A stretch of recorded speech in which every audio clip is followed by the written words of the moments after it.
Bismillahirrahmanirrahim. Alhamdulillah Rabbil Alamin. Wassalatu wassalamu ala asyrafil anbiya'i wal mursalin Sayyidina Muhammadin wa ala alihi wa sahbihi ajma'in. Alhamdulillah, para iman dirahmati Allah Subhanahu wa taala. Pertama dan utama sekali kita memanjatkan kesyukuran kita kepada Allah Subhanahu wa taala dapat kita menyambung pengajian kita hari ini dalam kitab Fathul Qarib. Dan pada minggu yang lepas kita sedang membicarakan tentang bab al-laqit, dan laqit ini adalah anak buangan. Dan saya telah membicarakan habis ini bab ini, dan insya-Allah pada hari ini kita akan masuk ini kepada bab al-wadi'ah, dan ini merupakan bab yang terakhir dalam kitab al-bai'. Dalam kitab ini, iaitu kitab Fathul Qarib karangan al-Imam Ibn Qasim al-Razi. Sebelum ini kita meneruskan kepada bab ini yang baru ini, kita ulang kaji sedikit apa yang kita membicarakan pada minggu yang lepas.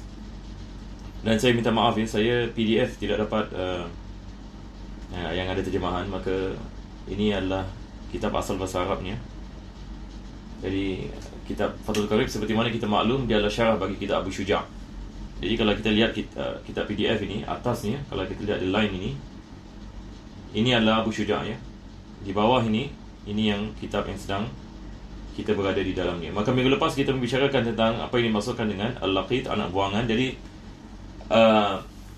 secara rumusan kita mengatakan apabila seorang itu melihat kepada anak buangan, hukumnya asalnya adalah fardu kifayah untuk seorang itu mengambilnya dan menjaganya. Tapi kalau sekiranya tidak ada orang lain, maka boleh menjadi wajib fardu ain seperti mana penulis ini mengatakan. Dan kalau sekiranya seseorang itu mengambilnya, maka ini harus dilaporkan kepada mahkamah qadi ataupun hakim yang akan memilih seorang yang amin. Syarat ini orang ini menjaga anak buangan ini, dia mesti orang yang ada amanah, muslim. Ini adalah daripada syaratnya. Dan bayi itu kita menghukumkan sebagai muslim sebab kita tidak mengetahui siapa ibunya dan siapa bapanya, maka asalnya adalah seorang muslim. Kalau sekiranya ada wang yang berada di sampingnya, maka boleh kita hakim ini menggunakan wang tersebut ini untuk membiayai bayi tersebut. Kalau sekiranya tidak ada wang, maka beliau akan mengambil daripada Baitul Mal dan akan memberikan bagi penjaga bagi anak buangan ini daripada duit ini Baitul Mal, ataupun daripada duit wakaf yang khusus diwakafkan bagi anak-anak yatim ataupun anak-anak buangan. Maka ini adalah sikit lebih kurang apa kita membicarakan ini pada minggu yang lepas. Sekarang ini kita akan masuk ini kepada bab al-wadi'ah. Maka penulis ini mengatakan faslun fi ahkamil wadi'ah. Maka beliau mengatakan hiya fa'ilah. Ini adalah wazan ya, fa'ilah. Ini kita dalam bahasa Arab ini kita ada apa ini masukkan dengan wazan. Dan asalnya dia mengatakan min wada'a idza taraka. Ini wada'a maksudnya taraka, maksudnya meninggalkan sesuatu. Wa tutlaqu lughatan ala syai'il muda'. Dari dalam segi bahasa kita mengatakan satu barangan yang ditinggal. Ini yang dimasukkan ini dengan wadi'ah. Barangan yang ditinggal. Mungkin saya memberikan misal dulu untuk kita mendapatkan gambaran ini. Apa ini barangan yang ditinggalkan ataupun wadi'ah dan sebagainya. Sekarang ini misal ini yang biasa, dan ini biasa kita buat ya. Misalan satu orang nak keluar negeri misalan. Jadi dia ada barangan yang berharga di rumahnya, takut kalau tidak ada orang di rumahnya mungkin ini na'udzubillah min zalik akan dipecah masuk dan dicuri barangan ini misalan. Maka misalan dia ada misalan emas ke ataupun belian ke misalan. Jadi dia takut barangan ini kalau tidak dijagai maka ia akan dicuri dan sebagainya. Maka dia mengambil barangan tersebut dan dia memberikan kepada jiran misalan yang boleh menyimpan barangan tersebut, ataupun zaman sekarang ini kita ada misalan syarikat security misalan yang menjaga barangan itu. Sekarang ini kita lihat ada banyak, dan biasanya kalau seseorang itu ada emas ini banyak sekali berkilo dan bertan, biasanya apa mereka buat adalah mereka akan simpan pada sesuatu ini syarikat yang mengkhususkan menyimpan ini barangan. Jadi apabila kita memberi misalan ini jiran kita misalan ini barangan, dan untuk dia simpan. Misalnya kita nak keluar musafir ini selama 1 tahun. Jadi kita mengatakan kepadanya selama yang ini 1 tahun ini, selama 1 tahun ini dia simpankan barangan ini. Maka barangan ini dalam segi bahasa kita panggilnya wadi'ah. Dia adalah barangan yang ditinggalkan. Jadi selama 1 tahun jiran ini menjaga barangan tersebut. Dia menjaga barangan tersebut. Jadi ini adalah hukum hakam yang bersangkut paut dengannya, yang kita akan membicarakan pada hari ini. Hukum hakam yang bersangkut paut dengan meninggalkan barangan untuk disimpan kepada seseorang. Tamam. Jadi ini yang penulis ini mengatakan di sini, kita lihat ala syai'il muda'i inda ghairi sahibihi lil hifzi. yakni selain daripada pemiliknya. Maksudnya pemiliknya memberikan kepada selainnya untuk menjaga barangan tersebut. Tetapi kalau sekiranya barangan itu dijaga oleh pemilik sendiri, ini kita tidak memanggil ini wadi'ah. Jadi wadi'ah hanya menjadi wadi'ah kalau sekiranya dijaga oleh orang lain, baru kita ada hukum mahkam. Selepas itu beliau membicarakan tentang definisi wadi'ah dalam segi syarat. Jadi kita ada definisi dalam segi bahasa, iaitu sesuatu yang ditinggalkan dalam segi syariah. Dia mengatakan wa tutlaqu syar'an 'ala al-'aqdil muqtadi lil istihfaz. Jadi wadi'ah ini adalah akad yang mengandungi tanggungjawab, yakni untuk menjaga. Akad yakni yang mengandungi tanggungjawab ini bagi seseorang untuk menjaga yakni sesuatu. Nah, dan di Makkah ini dahulu pada zaman Nabi SAW, Nabi SAW biasa akan menjaga barangan kaum Quraisy ini. Misalnya apabila mereka keluar musafir ini, misalnya mereka memberikan barangan-barangan mereka yang berharga kepada Nabi SAW untuk menjagainya. Apa sebabnya? Sebab Nabi SAW dikenali sebagai seorang yang paling amanah ini di Makkah. Itu sebab beliau dikenali As-Sadiqul Amin, yang tidak pernah menipu, yang tidak pernah mengkhianati.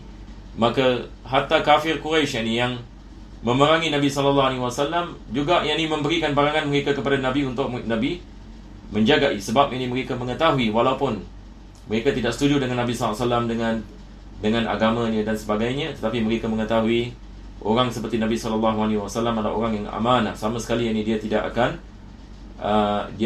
khianati segala amanah yang diberikan kepadanya. Ini adalah daripada akhlak Nabi SAW. Dan sebagai seorang Muslim, kita juga harus ada sifat amanah. Ini adalah daripada sifat kenabian. Semua nabi-nabi ada sifat as-sidq, ada sifat amanah, yakni mereka menjaga diri mereka daripada melakukan maksiat dan sebagainya. Mudah-mudahan Allah memberikan kepada kita taufik.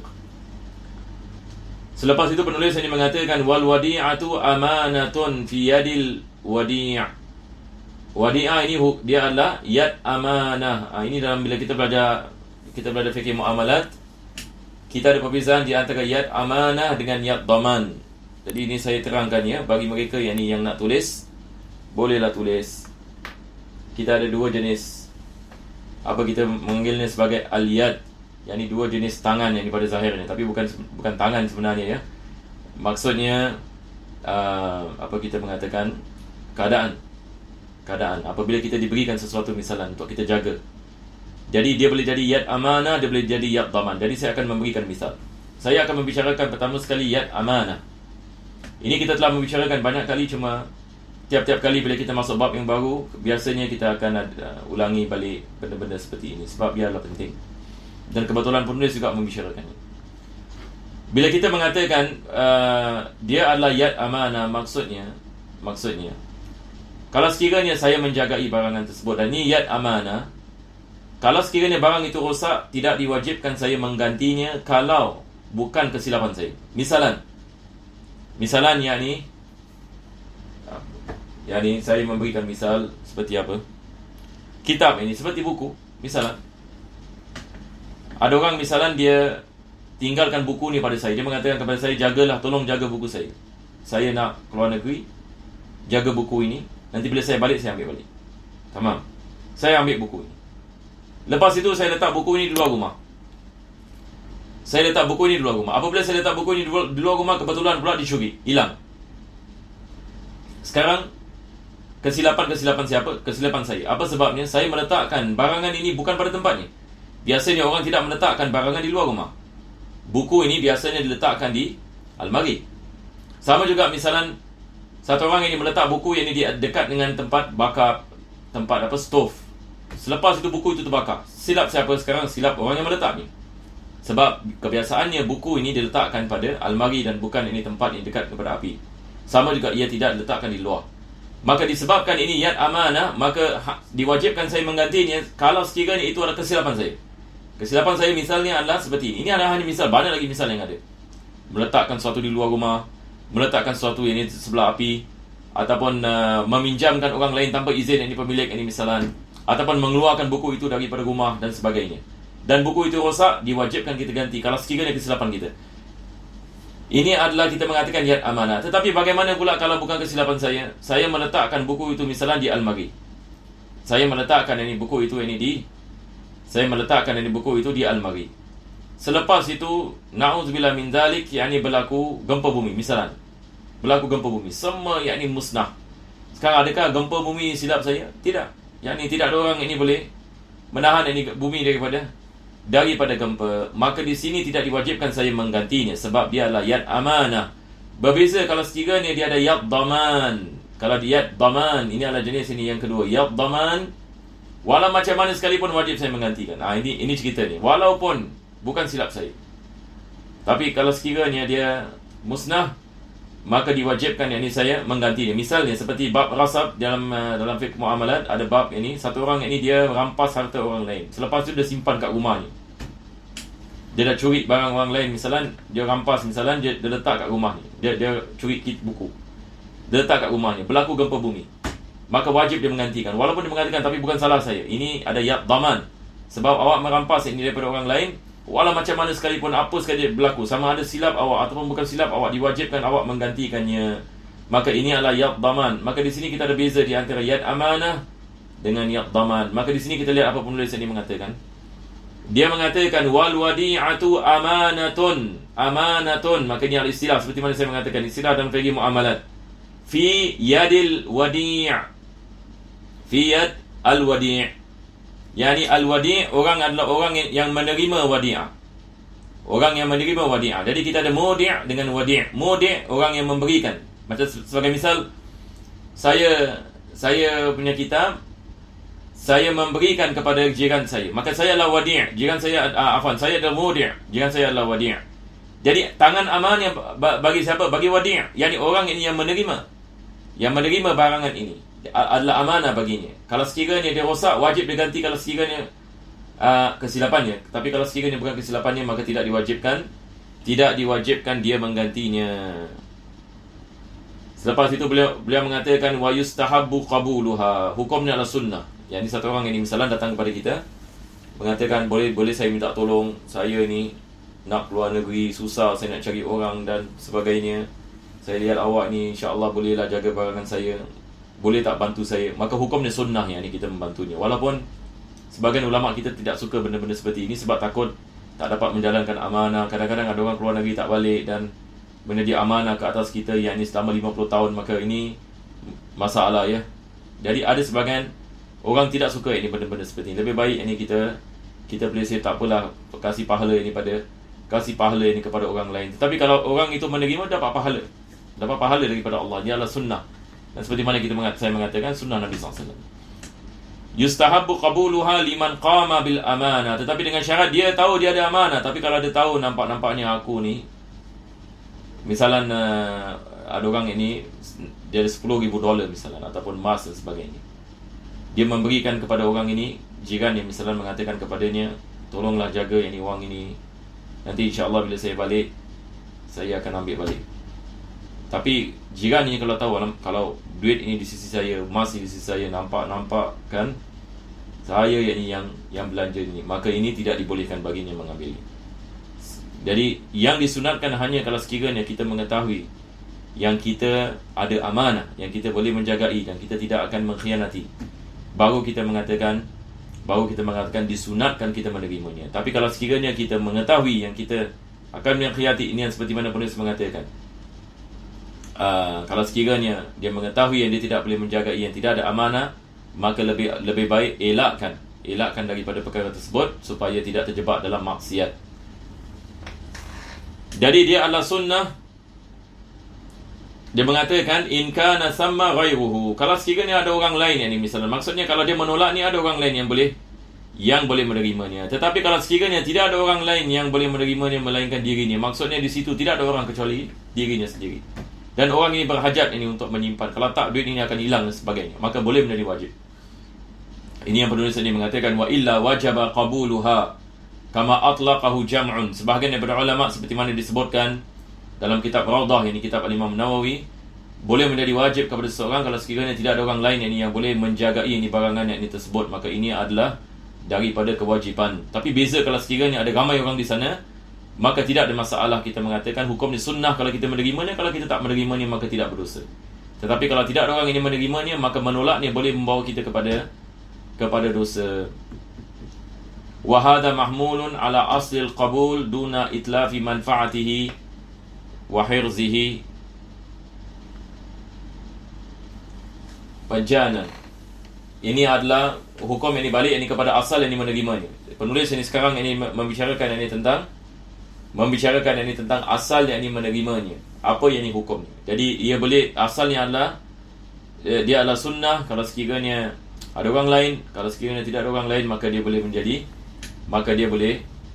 wajib. Berkenaan ini dengan meletakkannya di tempat yang sesuai baginya dan menggunakan manfaat ini dan sebagainya, maka ini adalah perkara yang berbeza. Penulis ini mengatakan wala yadmanul wadi'u al-wadi'ata illa bitta'addi fiha. Jadi bagi mereka yang ada kitab, bolehlah underline sentence sangat penting sekali dalam bab wadi'ah. Kalau kita ada highlighter, bolehlah highlightnya.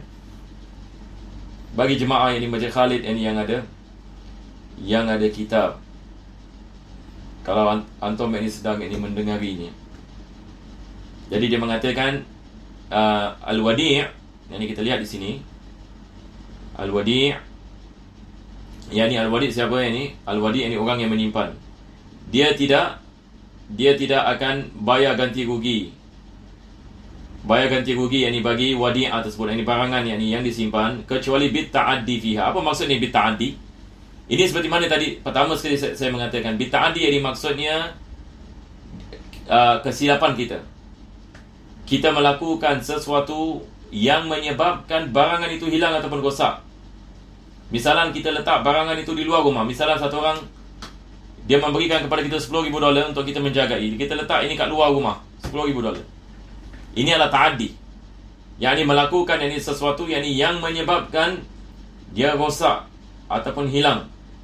Maka diwajibkan dhaman, yakni ganti rugi. Kalau sekiranya itu adalah kesilapannya. Tapi kalau sekiranya bukan kesilapannya, seperti mana kita mengatakan, maka tidak dikirakan sebagai ta'addi, maka tidak diwajibkan dia membayar ganti rugi. Selepas itu penulis mengatakan wasuwaru ta'addi katsiratun mazkuratun fil mutawwalat. Yani misal-misal ini bagi ta'addi banyak sekali penulis mengatakan disebut dalam kitab-kitab ini yang besar. Saya memberikan misal seperti letak di luar rumah, letak tepi stov, dan sebagainya, ataupun meminjam tanpa izin kepada orang lain. Ini semua adalah misalnya, tapi lagi banyak misal penulis ini mengatakan. Daripadanya dia mengatakan minha, yang ini salah satu daripada misal ta'addi. Ini dia memberikan misal. Ayudi al-wadi'ata inda ghairihi bila iznin minal malik. Yang ini misalan, kita mendapat ini kitab ini misalan, tetapi kita pinjamkan pada orang lain tanpa izin daripada pemiliknya. Ini adalah ta'addi. Nampak tak? Selepas itu rosak pula kitab itu, maka wajib kita membayarnya. Sebab silap siapa? Silap ini kita tidak mendapatkan izin daripada pemiliknya. Ini adalah daripada misal yang penulis ini mengatakan. Dia mengatakan bila iznin minal malik wala uzrin minal wadi', dan tidak ada keuzuran barangan itu yakni rosak, yakni misalan dia melakukan yakni kesilapan, maka diwajibkan dia bayar ganti rugi. Dan minha, lagi misal dia mengatakan an yanqulaha min mahallatin aw darin ila ukhra, dia memindahkan barangan itu daripada tempatnya kepada tempat yang lain. Yakni orang yang memberikan amanah itu menyangkakan dia simpan betul-betul kat rumahnya, tetapi yakni dia memberikan yakni kepada orang lain yakni untuk menyimpannya. Dunaha fil hirzi, dan juga yakni dia tidak menyimpannya di hirz. Ini hirz ini maksudnya adalah kebiasaan barangan itu disimpan. Kalau kitab, kebiasaan dia adalah bookshelf. Kalau duit, kebiasaannya adalah peti. Kalau makanan, kebiasaannya misalnya adalah dapur dan sebagainya. Jadi kita kena lihat ini kepada di mana biasanya sesuatu barangan itu disimpan. Ini yang kita maksudkan ini dengan fil hirzi, yakni tiap-tiap barangan ada tempat-tempatnya yang tertentu. Maka kita kena lihat ini kepada perkara yang ini tersebut. Kalau sekiranya kita meletakkan satu barangan bukan pada tempatnya dan ia rosak, maka diwajibkan kita bayar ganti rugi. Ini adalah daripada misal. Wa qaulul muda' bi fathil dal. Dan apa yang disebutkan oleh al-muda', yakni al-muda' adalah apa? Orang yang menyimpan ini barangan yang ini tersebut. Bi fathil dal maqbulun fi raddiha 'ala al-mudi'. Apa maksudnya? Sekarang misalan kalau ada masalah di antara orang yang memberikan dan orang yang menerima. Mudi' dengan muda'. Mudi' yakni yang memberikan, muda' yakni yang menerima wadi'ah. Orang yang menerima wadi'ah ini misalan satu orang misalan dia memberikan kitab ini kepada jirannya. Selepas itu jirannya mengatakan, aku dah kembalikan kitab itu kepada engkau. Tapi orang yang memberikan mengatakan, kau belum lagi kau beri. Jirannya mengatakan, sudah, itu hari aku sudah berikan. Pemilik mengatakan tak ada. Maka mereka dua pergi mahkamah misalnya. Sekarang ini hakim mendengar ini kes mereka. Jadi perkataan siapa yang diterima? Adakah perkataan ini orang yang memberikan barangan ataupun orang yang menerima barangan? Maka di sini yang penulis ini mengatakan yang diterima adalah apa yang disebutkan oleh yang menyimpan yang di barangan, yakni muda'. Yakni kalau sekiranya dia mengatakan aku sudah memberikan kepadanya, yakni muda' mengatakan aku sudah memberikan kepada mudi', yakni orang ini yang memberikan barangan ini, aku sudah kembalikan ini barangan ini tersebut. Maka diterima apa disebutkan dengan sumpahan.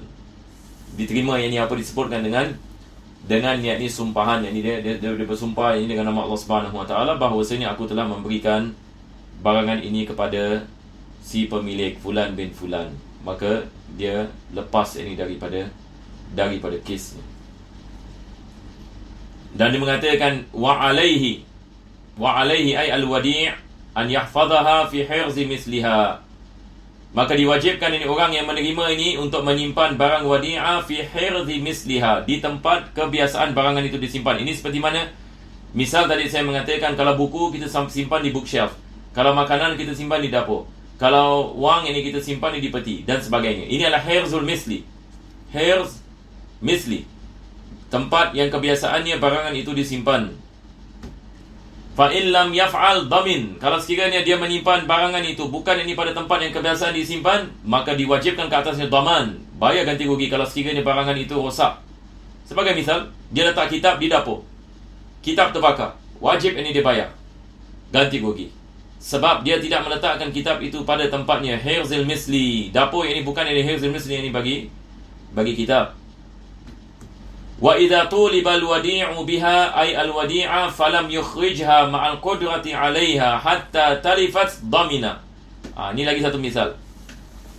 Sekarang misalnya adalah begini. Penulis ini mengatakan, penulis ini di sini adalah Al-Imam Ibn Qasim ya. Sebab ini kitab ini kita ada dua penulis. Kita ada Abu Syuja' dan juga Al-Imam Ibn Qasim. Abu Syuja' membicarakan juga ini sebahagian daripadanya, tetapi Al-Imam Ibn Qasim ini mencerahkan lebih sedikit apa yang disebutkan oleh Al-Imam ini Abu Syuja'. Jadi misalnya adalah penulis ini mengatakan kalau sekiranya pemilik di sini adalah mudi' ya, yakni kalau saya memberikan barangan, saya pemilik ya, maksudnya barangan itu. Saya minta balik barang saya. Misalan saya berikan kepada jiran saya $10,000 untuk dia jaga wadi'ah. Saya bilang dengan dia, after 1 year, lepas 1 tahun, pada hari ini saya nak ambil balik. Saya pun balik dan saya minta di mana duit saya 10,000 yang saya suruh awak simpan. Jadi jiran mengatakan kasih saya masa. Pemilik ini mengatakan tapi saya nak sekarang. jika mengatakan okeylah baiklah nanti besok saya kasih, besok. Misalnya ni tak kasih. Pemilik minta, mana yang ni duit itu, nanti besok, bulan depan, minggu depan dan sebagainya. Akhirnya barangan itu rosak ini misal, ataupun hilang. Dia mengatakan minta maaf ini hilang, tidak ada, maka diwajibkan dia berganti balik. Diwajibkan yang ni dia ganti balik, walaupun yang ni rumah ni terbakar misalnya, ataupun berlaku gempa bumi, bukan silap dia. Diwajibkan yang ini dia menggantikan. Apa sebabnya? Sebab yang ini dia telah berlaku kekurangan. Dia tidak kembalikan barangan itu apabila diminta yang ini oleh si pemilik. Maka diwajibkan ke atasnya untuk daman, untuk membayar yang ini ganti rugi. Kalau sekiranya pemilik itu meminta dan dia tidak memberikan. Jadi kita baca lagi sekali ya. Yang ini penulis ini mengatakan, wa idza tulibal wadi'u biha ay abil wadi'ati falam yukhrijha, yakni wadi', orang yang diberikan barangan diminta, yakni daripada mudi', daripada orang yang memberikan barangan untuk kembalikan barangan itu, tetapi dia tidak memberikan walaupun dia ada kemampuan. Nampak tak? Ma'al qudrati 'alaiha, rumah sebelah je dia boleh kasih, tapi dia sengaja tak nak. Hatta talifat, sampai barangan itu, wadi'ah itu rosak, maka dhamina, diwajibkan ke atasnya ini untuk membayar daman, wajib diganti balik ini barangan itu. Fa in akhara, kalau dia melambatkannya, ikhrajaha li'udhrin, ada keuzuran ini, misal dia tinggal jauh. Satu orang ini misalan bukan jiran ini kira macam kawan lama misalan, tinggal jauh ini misalan. Kalau dia nak datang ini, dia nak kena naik flight ke, ataupun dia nak kena naik train dan sebagainya. Kebetulan pula tak ada flight, masalah Covid misalan, yang ini dia di luar negeri misalan. Jadi pemilik nak balik ini duit barangan ni misalan. Jadi dia mengatakan tak boleh, nak send parcel pun tak boleh, nak naik flight, semua ini flight tak ada, kereta api semua tak ada. Jadi dia melambatkan dan kebetulan pula barangan itu rosak. Maka penulis di sini mengatakan, kalau dalam keadaan seperti ini ada keuzuran, lam yadman, dia tidak diwajibkan ini ke atasnya ini untuk membayar, tidak diwajibkan ini ke atasnya ini untuk membayar ganti rugi. Jadi alhamdulillah para jemaah sekalian, kita pun dah habis bab al-wadi'ah. Jadi sebagai rumusan ini bab ya. Jadi wadi'ah ini ke zaman sekarang pun banyak ini kita mengamalkannya. Cuma kita nak kena tahu ini hukum mahkamnya. Dia adalah yad amanah ini misalan, dia adalah sunnah Nabi SAW dan sebagainya, dan diwajibkan kita kembalikan apabila pemilik ini mahunya. Dan bilakah diwajibkan kita bayar ganti rugi, bilakah tidak diwajibkan kita membayar yang diganti rugi dan sebagainya. Ini adalah sikit lebih kurang yang ini hukum mahkam ini yang bersangkut paut ini dengan wadi'ah. Selepas bab al-wadi'ah dalam kitab ini Fathul Qarib, kita akan masuk ini kepada Kitabul Fara'id wal Wasaya. Ini adalah bab ini berkenaan dengan ilmu faraid dan juga ini berkenaan dengan wasiat. Dan insya-Allah kita akan membicarakan bab ini pada minggu ini yang akan datang ini insya-Allah. Dan saya tidak mengetahui sama ada saya nak adakan dalam bahasa Melayu atau dalam bahasa English. Sebab dalam bahasa English mungkin ada jemaah-jemaah yang tak boleh bahasa Melayu juga ada mendapatkan manfaat. Wallahu alam. Kalau antum ada suggestion, bolehlah tulis ini di komen, nanti saya akan baca. Jadi insya-Allah saya akan berhenti di sini. Jadi pada minggu-minggu yang akan datang bila bab faraid ini, insya-Allah apa yang saya akan buat adalah saya mungkin akan adakan macam whiteboard ya. Saya akan buat whiteboard yang mana saya akan tulis di dalamnya ataupun nota-nota yang lain. Sebab bab faraid ini dalam kitab Fathul Qarib ni agak ringkas ya.